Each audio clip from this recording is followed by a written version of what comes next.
So, coming towards the topic viral encephalitis. For viral encephalitis, um, we are having a scenario that there is a 2-year-old child referred from the HQ with complaints of unconsciousness and fits for last 3 days. The illness start with fever, irritability, and poor feeding. Now, on examination, Glasgow Coma scale is 8 by 15. Increased tone in all limbs, deep tendon reflexes are also increased, and LP was done. CSF findings were cell count 100, neutrophils 15, lymphocytes 85, and protein 65. Okay, so this is viral encephalitis. Is there was the history of unconsciousness and fits for the last 3 days, and the illness start with fever. So the definition of viral encephalitis is that it is the inflammation of the brain tissues and the cause is virus. It is both infectious and post-infectious. The infectious are herpes simplex, poliomyelitis, herpes zoster, coxsackie virus, ecovirus, mumps, rabies, yellow fever, and dengue fever. And the post-infectious causes are measles, rubella, varicella, and pox virus. Now, the clinical features are fever, mental confusion, headache, vomiting, irritability, apathy, and loss of consciousness. If there is history of loss of consciousness and there are fits and fever, then these are the signs of the viral encephalitis.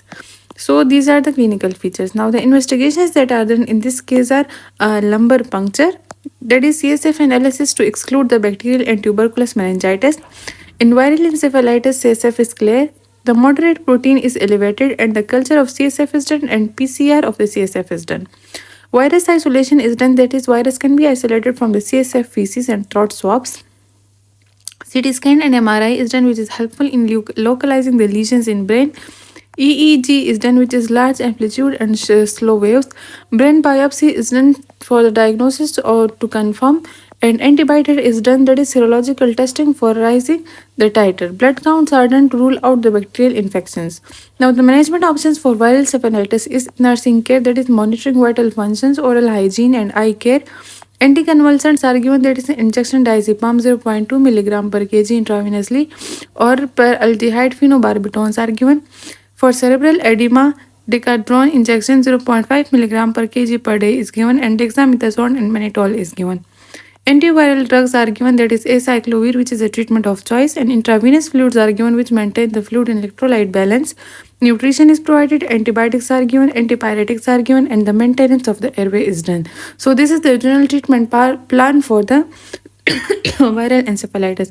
So we have discussed that whenever there is a history of unconsciousness, fever, and fits, so this is viral encephalitis and it is the inflammation of the brain tissue. The causes are both infectious, the causes is virus, and it is both infectious and non post infectious.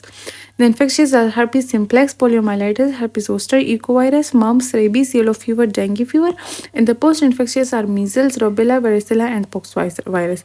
The investigation options that are done are lumbar puncture, which is done for the CSF analysis, and if it is clear, the CSF is clear, then in case of the viral disease, the CSF is clear but the protein is elevated. So this gives us the diagnosis. Virus isolation is done, and the feces, the throat swab, and CSF is used for virus isolation.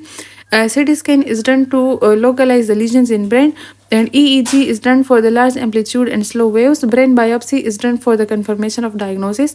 Antibiotic is done, that is serological testing for rising titer. Blood counts are done to rule out the bacterial infections, and nursing care is provided to monitor the vital functions, oral hygiene, and eye care.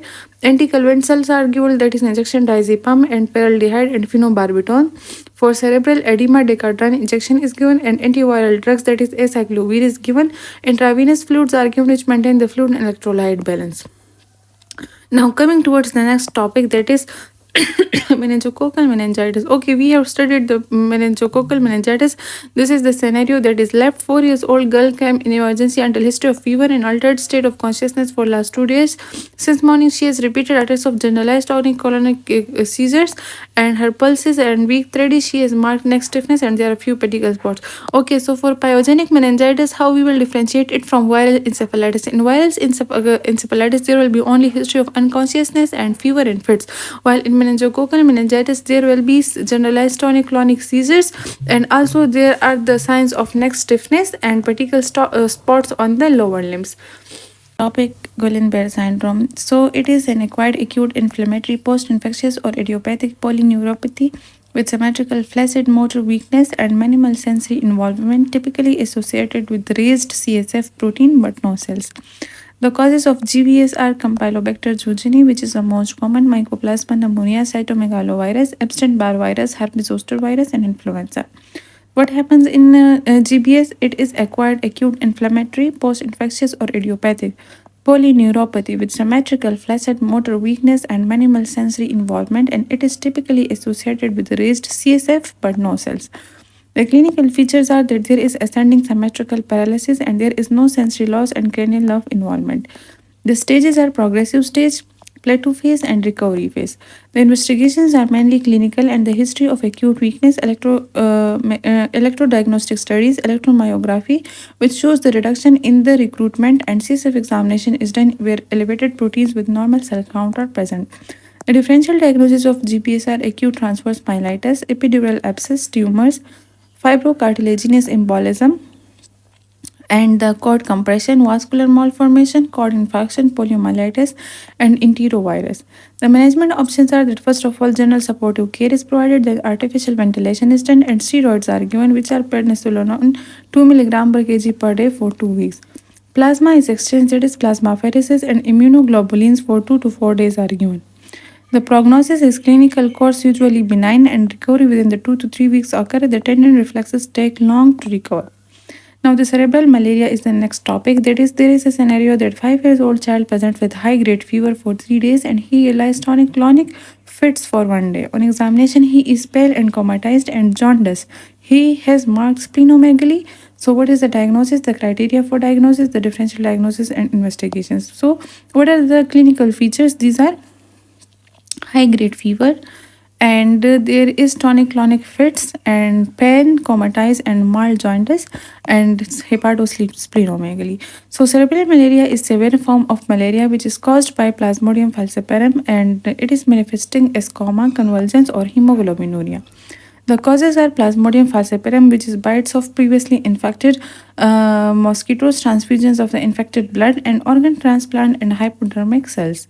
Now, the clinical features are anorexia and unusual cry, drowsiness, and disturbed sleep. The investigations that are done are CBC, that is, there will be leukopenia and monocytosis, anemia, and reticulocyte count will be increased. Their thick and thin blood film are done, that is initially seen, and after 10 days, crescent gametocytes are present. The CSF, the pressure will be raised, and CSF proteins will be present. Serum electrolytes are done, blood sugar are done, which is hypoglycemia will be there, and the detection of parasite antigen is done. That is for malaria, and DNA and RNA protected with detected with probes. The serological tests are done, that is antibodies can be detected. Now, the management option is supportive treatment. Anemia is corrected, blood transfusion if HB is less than HB, 6 gram hypoglycemia, 50% glucose bolus, IV stat, and then regulate glucose supplements with 10% dextrose water. For renal failure, increase hydration and require dialysis. Maybe decrease the dose of anti-malarial 1/3. For convulsions, diazepam is given, phenobarbitons are given, and paraldehyde are given. For lowering the high temperature, and fluids are given. For specific injection, quinine dihydrochloride, injection chloroquine dihydrochloride, quinine sulfate, chloroquine phosphate, or hydrochlorine sulfate, and injection artemisinin is used. The differential diagnoses are febrile fits, pyogenic meningitis, viral encephalitis, and hepatic coma, hypoglycemic coma, and uremia. So this was about the cerebral malaria. We have already discussed the malaria in the infectious diseases. Here we are just revising it, that there is a patient having high grade fever and tonic clonic fits.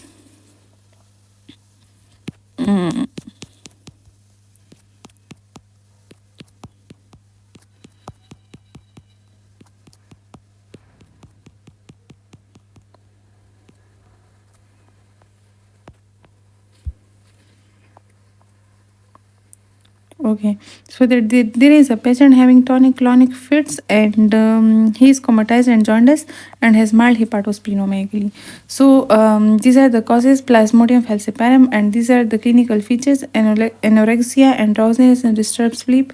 The investigations are CBC, thick and thin blood film is done in case of malaria, CSF, serum electrolytes, blood sugar, detection of parasite antigen, and serological test. The management option is supportive and specific. In supportive, anemia is corrected, hypoglycemia is corrected. For renal failure, hydration and dialysis. For convulsions, diazepam and phenobarbital. And the temperature is lowered and the fluids are given. For specific, the injection quinine dihydrochloride, chloroquines, and quinine sulfates, and injection artemisinin is given. These are the differential diagnoses of cerebral malaria, that is febrile fits, pyogenic meningitis, viral encephalitis, hepatic coma, hypoglycemic coma, and uremia.